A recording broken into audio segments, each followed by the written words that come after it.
Bonjour et bienvenue dans le podcast Paroles d'Histoire, consacré à l'actualité des livres, des débats et de la recherche en histoire. Consacré aussi durant cette période de confinement à des films et séries historiques que vous retrouvez dès demain. On parlera de l'Armée des Ombres en compagnie de Guillaume Pollack. Aujourd'hui un Parole d'Histoire un peu particulier pour ce dimanche de Pâques. On va revenir un an en arrière au moment de l'incendie de Notre-Dame qu'on va essayer d'expliquer dans toutes ses dimensions avec l'historien moderniste spécialiste de l'architecture religieuse Mathieu Lours. Vous retrouvez toutes les informations sur le podcast sur le site paroledhistoire.fr.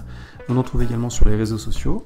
Et pour terminer l'émission d'aujourd'hui, ce sera un choix musical fait par Mathieu Lours, qui est historien et également organiste, puisque ce sera la célèbre Toccata et Fugue en ré mineur de Jean-Sébastien Bach, interprétée par le grand organiste de Notre-Dame, Pierre Cochereau. Très bonne écoute. Bonjour Mathieu Lours. Bonjour. Vous êtes historien de l'architecture et en particulier de l'architecture religieuse, professeur en classe préparatoire, chargé de cours à l'université de Cergy. Voilà.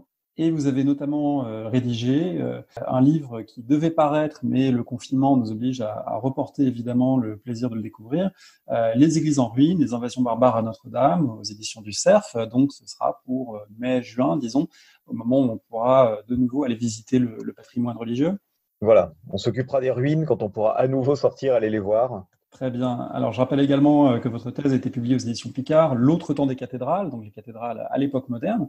Vous êtes moderniste et vous êtes donc très familier de Notre-Dame de Paris, puisque cette émission diffusée donc le dimanche 12 avril eh bien, se déroule un an presque exactement après l'incendie donc d'avril 2019 qui a vu Notre-Dame partir en fumée, avec évidemment une vague d'émotions considérable en France et dans le monde, liée au statut de l'édifice, évidemment, dans la mémoire collective, dans l'histoire du pays, plus largement comme symbole également de la capitale. Tous ces aspects, vous avez travaillé dessus. Avec vous, on va essayer aujourd'hui un petit peu de revenir sur cet événement et puis aussi de faire un peu de prospective sur ce qui attend Notre-Dame et la manière dont le débat autour de sa reconstruction s'est noué et quelles sont les orientations qui ont pu être prises. Ma première question serait pour vous demander comment vous, qui êtes donc très familier de ces édifices, qui avez passé du temps, comment vous avez vécu le moment de l'incendie il y a un an? Le moment de l'incendie, ça a été un moment extrêmement particulier, c'est-à-dire que j'ai eu l'occasion d'y assister. J'étais sur l'île Saint-Louis et j'ai assisté à cet incendie de cathédrale. Et à ce moment-là, c'est quelque chose de très étonnant qui se passe parce qu'un incendie de cathédrale, pour un historien, c'est un objet qu'on rencontre dans l'histoire monumentale de la plupart des grandes cathédrales. Et on en lit les descriptions, on en voit les traces, on en voit les conséquences. Et d'un coup, d'être plongé là, face à ce qu'avaient vu tant d'hommes et de femmes dans les siècles passés, qui avaient provoqué des mutations monumentales importantes, je crois qu'on est quelque part entre la sidération, l'effroi et aussi le sentiment de vivre quelque chose d'assez unique. Donc là, d'un coup, l'expérience de l'historien qui est plutôt habitué aux archives, à une vision un petit peu rationalisante de l'édifice, d'un coup, là, on est au cœur d'une passion monumentale. Passion d'ailleurs dans les deux sens du terme. Et c'est quelque chose finalement qui enrichit notre pratique historienne, à mon avis, de manière tout à fait éclairante. C'est quelque chose qui vraiment a un peu transformé ma façon d'envisager la manière dont le patrimoine est confronté au désastre, notamment. Alors, c'est ce qui vous a donné envie donc de travailler sur ce livre, les Églises en ruine. Alors peut-être qu'on en reparlera au moment de sa parution, mais peut-être en quelques mots, si vous voulez en donner un aperçu de la trame argumentative, en tout cas, parce que cette façon dont l'Église est ruinée n'est pas la même au fil des siècles. Voilà, et ça vient de ma première visite à l'intérieur de Notre-Dame après le désastre.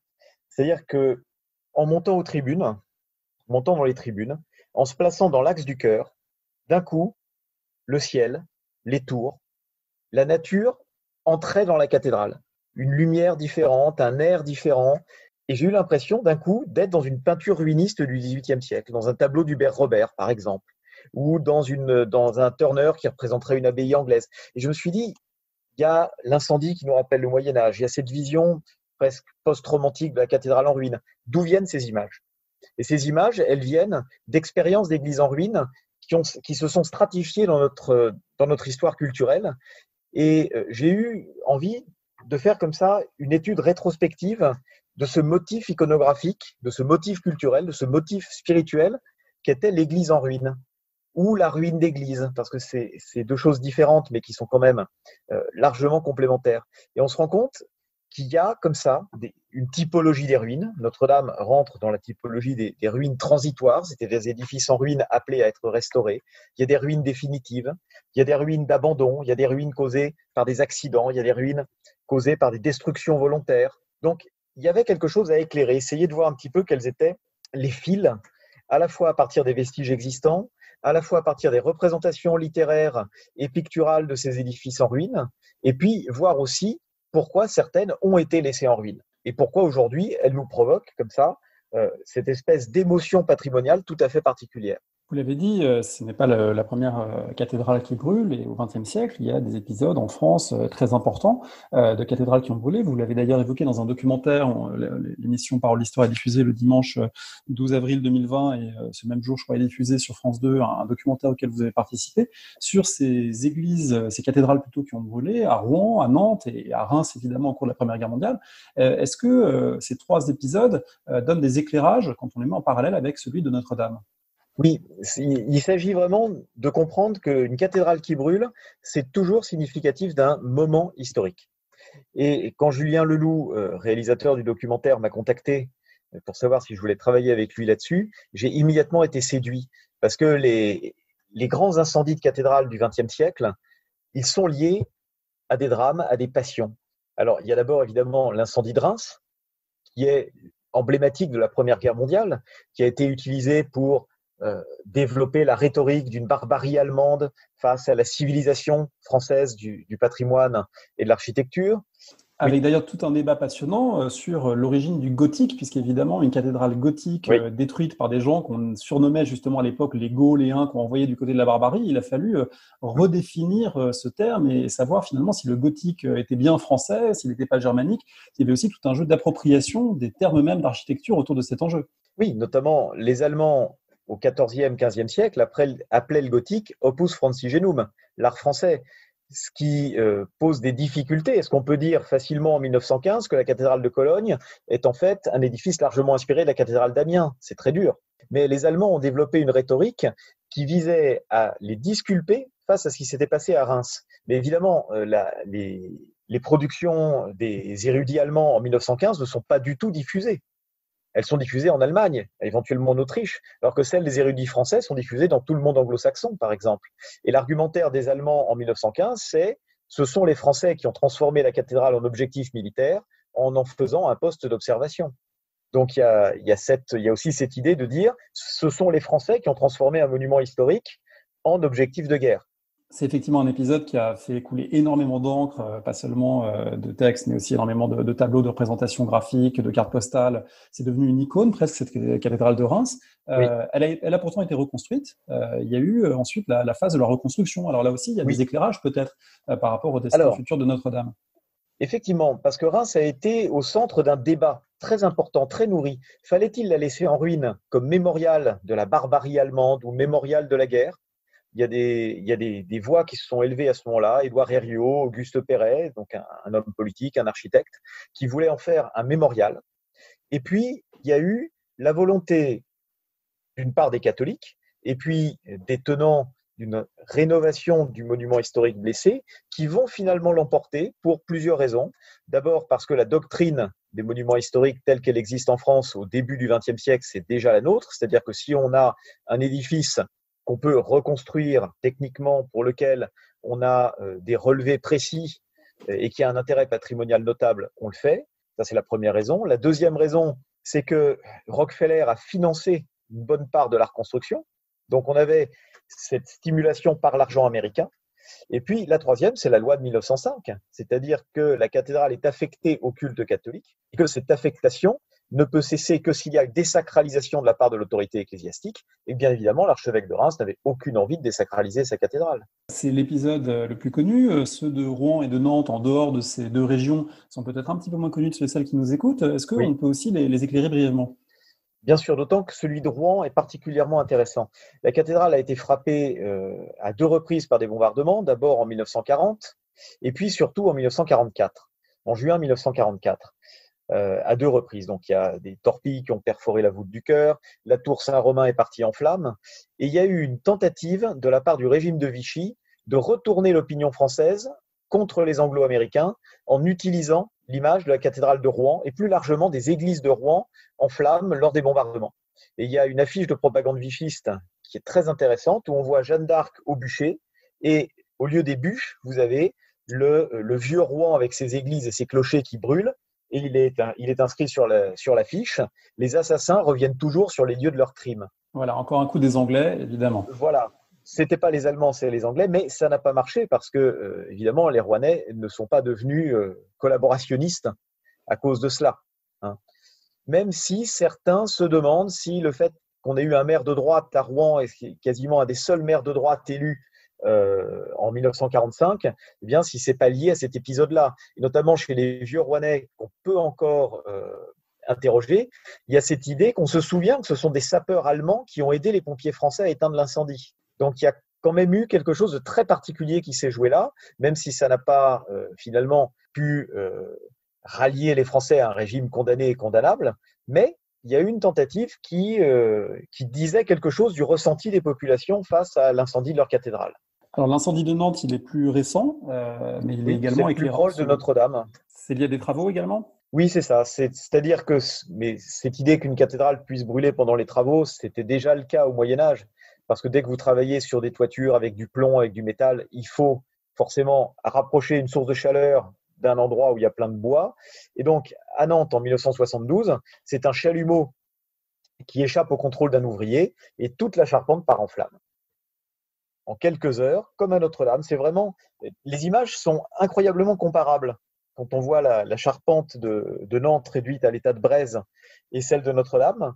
Et à Nantes, la grosse différence, c'est quand même que la voûte n'a pas été atteinte. C'est-à-dire qu'il n'y a pas eu de chute d'une flèche, il n'y avait pas de flèche. Et la voûte est restée totalement intègre. Alors qu'à Paris, il y a quand même des lésions assez graves sur certaines parties de la voûte.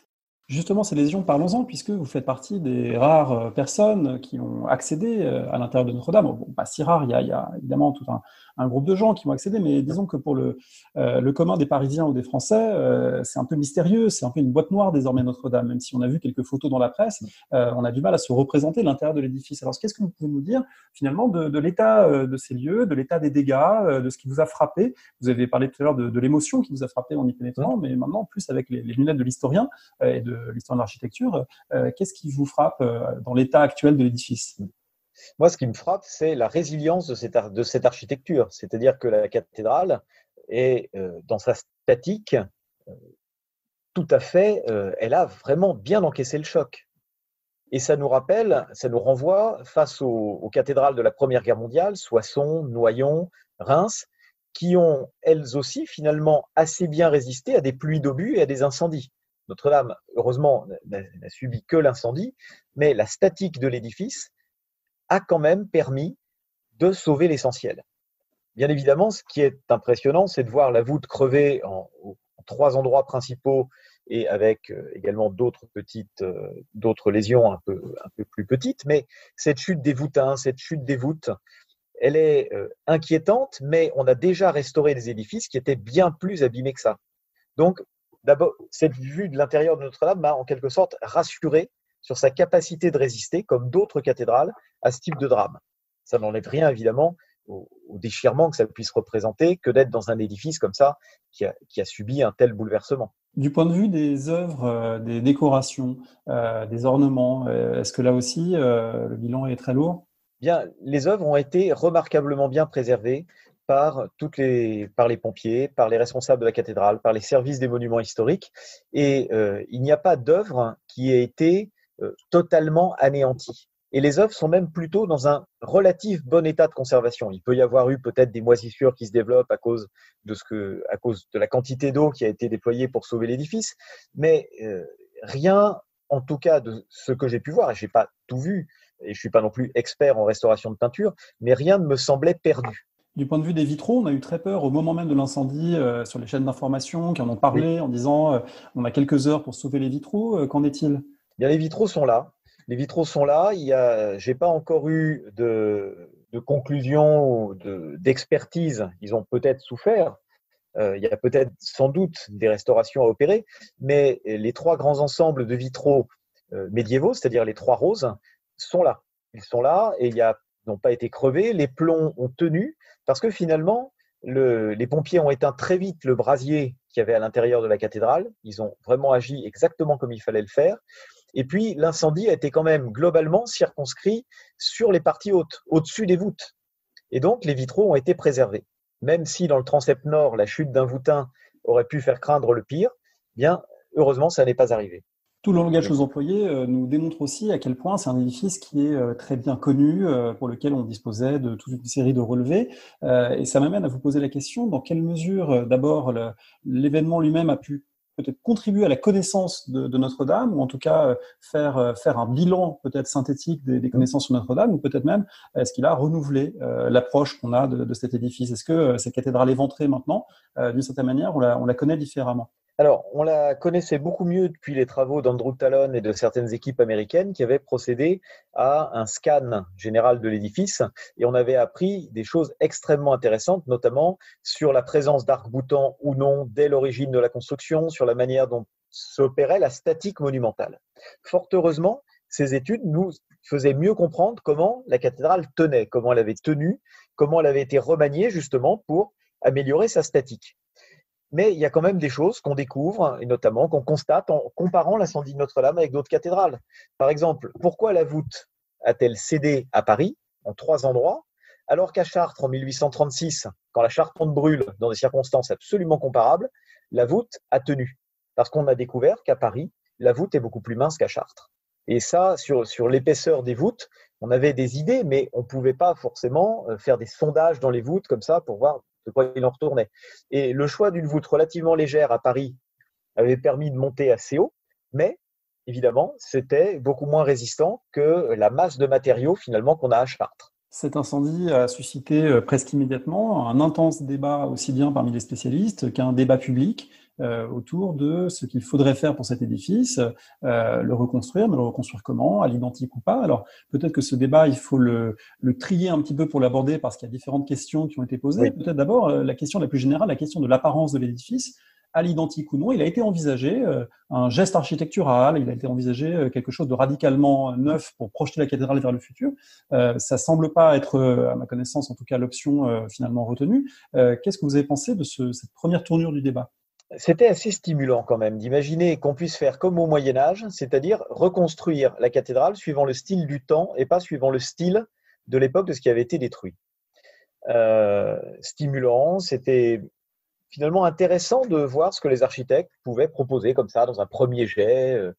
Mais maintenant, quant à la réalisation d'un geste contemporain, il faut être extrêmement prudent parce que ça n'est pas du tout la doctrine, la législation des monuments historiques. Et nous ne sommes pas au Moyen-Âge, c'est-à-dire que quand un édifice avec un passé, avec une valeur iconique aussi forte que Notre-Dame, aujourd'hui au XXIe siècle, c'est la logique patrimoniale qui prévaut. Ça a été comme ça quasiment pendant tout le XXe siècle. La plupart des grands édifices classés monuments historiques qui ont été détruits lors des guerres ou accidentellement ont été pour la plupart reconstruits à l'identique.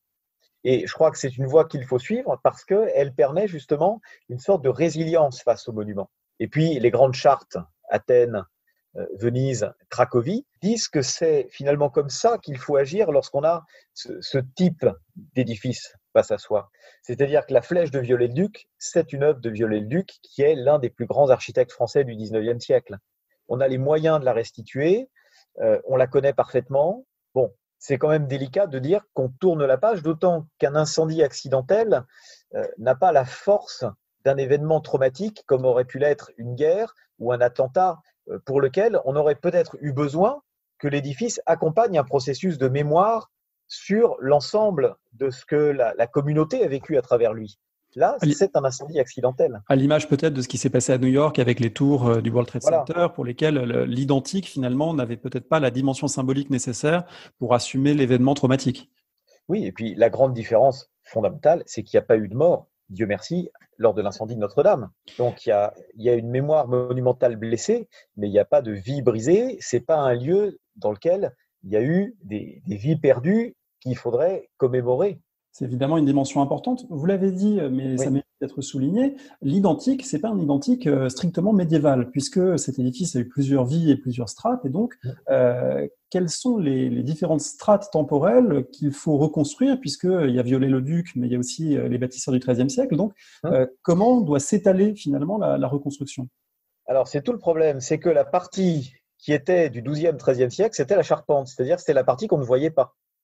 La partie qu'on voyait, l'ensemble de la toiture, était une toiture 19e, de même que la flèche. Et cette question de l'âme qui était la charpente, là, c'est un débat qui est extrêmement intéressant. Est-ce qu'il faut à nouveau une charpente en chêne? Est-ce qu'il faut au contraire une charpente en métal? À Chartres, c'est ce qu'on a fait. Est-ce qu'il faut une charpente en béton? À Nantes, c'est ce qu'on a fait. Est-ce qu'il faut, comme à Reims, innover avec une espèce de mécano en ciment armé qui reprend une charpente à la Philibert Delorme du XVIe siècle? Voilà. Bon, actuellement, on s'achemine plutôt vers l'idée d'une charpente en chêne, de manière à récupérer quelque chose qui soit cohérent du point de vue notamment des points d'appui, des charges, et puis aussi de la possibilité d'établir une toiture dessus. Mais il y a des choix décisifs importants. Est-ce qu'on pourra proposer à nouveau une couverture en plomb? On peut, tant que le plomb ne brûle pas, il n'y a aucun problème. Mais en cas de désastre, et ça, si on ne peut pas utiliser le plomb pour la toiture de Notre-Dame, ça en changera forcément l'apparence. Mais ceci dit, on peut quand même proposer du plomb en maintenant des normes de sécurité tout à fait acceptables. Reims, la toiture est en plomb, il y a régulièrement des travaux et ça ne pose pas de problème de pollution. En lisant les articles qui étaient parus au moment de ce débat, j'ai été très intéressé de lire que, dans un premier temps, certains s'étaient insurgés en disant « il n'y a plus les forêts primaires en chêne qui nous permettraient d'avoir ces très vieux arbres du Moyen-Âge nécessaires ». Et en fait, très vite, les spécialistes des charpentes médiévales ont mis le holà en expliquant que ces charpentes médiévales n'étaient pas du tout faites avec des arbres très vieux, mais plutôt des arbres jeunes, pas forcément séchés. Autrement dit que, du point de vue de la matière première, il n'y aurait pas de problème particulier. Non, non, mais c'est toute la difficulté du fait, quand on est un historien, un scientifique, et qu'on doit parler dans l'urgence parce qu'il y a un drame, on devient forcément spécialiste de tout. Or, nous ne sommes pas spécialistes de tout, la science a une certaine inertie, et le temps que les spécialistes des charpentes puissent réfléchir, on avait déjà interrogé des dizaines de personnes qui ne sont pas spécialistes des charpentes, et qui ont dû se positionner, évidemment, sur cette question. Donc, c'est tout le problème de la couverture médiatique des drames et la catastrophe, les médias et les chercheurs. Voilà, Notre-Dame nous a prouvé aussi cela. C'est-à-dire que c'est forcément une communauté scientifique qui doit répondre à l'ensemble de ces questions et pas forcément dans le feu de l'action, comme ça, aller voir ce qu'il en est. Et évidemment, ça nous renvoie à la période que nous vivons actuellement, puisque de la même Bien manière sûr. qu'il y avait 65 millions d'architectes et spécialistes du patrimoine il y a un an, il y a désormais 65 millions d'épidémiologistes qui ont Voilà. leur avis sur les traitements et sur les protocoles, même si un débat public intelligent est aussi en train d'émerger. Et donc, les deux sont en parallèle, à la fois des dévoiements de ce débat et en même temps des voies qui permettent d'en définir des cadres tout à fait intéressants. Alors, ces cadres, ce sont aussi des cadres institutionnels, puisque très vite, l'État qui est propriétaire du bâtiment, l'État s'est chargé de mettre en place un dispositif légal exceptionnel, de mettre en place une structure hiérarchique pour gérer et encadrer ce débat. Est-ce que vous pouvez nous dire un petit peu, en partie de l'intérieur, comment ça fonctionne? Oui, c'est-à-dire que ça ravive vraiment quelque chose qui relève du temps long. C'est un rapport progressif qui s'établit entre Notre-Dame et l'État. C'est-à-dire que nous avons une commission supérieure des monuments historiques qui doit se charger de ce genre de chantier, mais Emmanuel Macron a souhaité que le chantier soit porté par un établissement public. Et c'est donc un geste politique du pouvoir exécutif. Et depuis plusieurs siècles, le lien entre le pouvoir et Notre-Dame se resserre. Parce qu'il faut bien voir que Notre-Dame de Paris n'est pas une cathédrale qui a une importance institutionnelle particulière avant assez tard. Elle n'est siège d'un archevêché qu'à partir de 1622. C'est-à-dire qu'elle est, du point de vue de se rendre cette dignité, la fille de l'État absolu. Jusqu'alors, elle dépendait des archevêques de Sens. L'évêque de Paris était suffragant de l'archevêque de Sens. Néanmoins, les rois avaient souhaité raffermir le lien avec cette église. En 1302, c'est là que Philippe le Bel réunit pour la première fois les États généraux. C'est là qu'on va couronner roi de France un roi d'Angleterre. Et c'est là qu'on va réhabiliter Jeanne d'Arc. Et puis, au XVIIe siècle, ça devient, suivant une formule qui est utilisée un peu plus tard, au XVIIIe, la paroisse de l'État et de la nation. Napoléon va sanctionner cette primauté de Notre-Dame en faisant le lieu de son sacre plutôt que Reims. Et puis, le général de Gaulle va y sanctionner la restauration de la souveraineté nationale au moment du Tédéum de la Libération. Bien, Emmanuel Macron est tout à fait dans cette continuité. Quand Notre-Dame brûle, c'est le chef de l'État qui personnellement intervient. On va enlever à la procédure administrative régulière cet objet monumental qu'est Notre-Dame et réaliser un établissement public chargé à la fois du financement, de l'exécution des travaux qui dépendent directement de la présidence. En ce sens, on est vraiment dans la tradition de l'État français centralisé qui fait de cet édifice un édifice emblématique. Est-ce que cette structure créée donne la place nécessaire, suffisante aux architectes des monuments historiques, aux experts? J'ai vu que c'était une structure dirigée pour l'instant par un général, Oui, ce qui le général Georges Jelin. n'est pas en partie sans nous surprendre. Comment ça fonctionne? Est-ce que c'est satisfaisant, ce fonctionnement pour l'instant? Alors, au début, il y a eu effectivement beaucoup d'interrogations et force est de constater que ça ne fonctionne pas trop mal. Il y a un dialogue avec les architectes des monuments historiques, des bâtiments de France, qui sont intégrés dans la structure. Vous avez des responsables des services du patrimoine qui sont également soit dans la structure exécutive, soit dans le comité scientifique, des universitaires. Donc, je crois qu'aujourd'hui, le débat est apaisé et que la structure existe, elle fonctionne, et pour l'instant, les travaux sont menés tout à fait suivant le rythme qui avait été annoncé, jusqu'à leur récente interruption à cause du confinement, bien entendu. Ce sont des travaux pour l'instant qui consistent encore à sécuriser le bâtiment ou est-ce qu'on a déjà avancé sur d'autres pistes? Alors, pour l'instant, il y a surtout des travaux de sécurisation et notamment le travail le plus important, c'est le dégagement de l'échafaudage calciné qui coiffe toujours le transept de la cathédrale. Ça aurait dû avoir lieu ce mois-ci et le mois précédent, évidemment, il a été impossible de le réaliser. Une fois cette étape accomplie, il sera temps d'étudier ce qui est faisable du point de vue architectural pour restaurer la cathédrale et puis l'année prochaine, commencer ces restaurations. Ces restaurations, elles ont reçu des possibilités de financement assez exceptionnelles, avec une course à l'échalote, notamment de multimilliardaires, pour voir qui donnerait le plus, ce qui, évidemment, d'un côté nous réjouit. D'un autre côté, peut-être, certaines voix se sont élevées pour énoncer soit une forme d'hypocrisie, soit une forme peut-être de myopie, plus exactement, puisque certains ont dit, est-ce que Notre-Dame n'est pas l'arbre qui cache la forêt du patrimoine? Est-ce que en faire autant pour cet édifice iconique, ce n'est pas négliger les actes plus ordinaires, plus quotidiens, qui empêcherait des monuments innombrables de tomber en ruine, d'être mal entretenus, du point de vue de l'historien du patrimoine. Comment vous avez jugé cette générosité très spectaculaire, très mise en scène, au regard des besoins du patrimoine français? Alors, tout d'abord, cette générosité est complètement dans la continuité de ce qui se passait. Les grands mécènes ont toujours valorisé les actions qui rendaient visibles leurs traces. Donc, bien sûr, on va donner plus facilement 20 millions pour Notre-Dame que 20 000 euros pour une petite église de la campagne.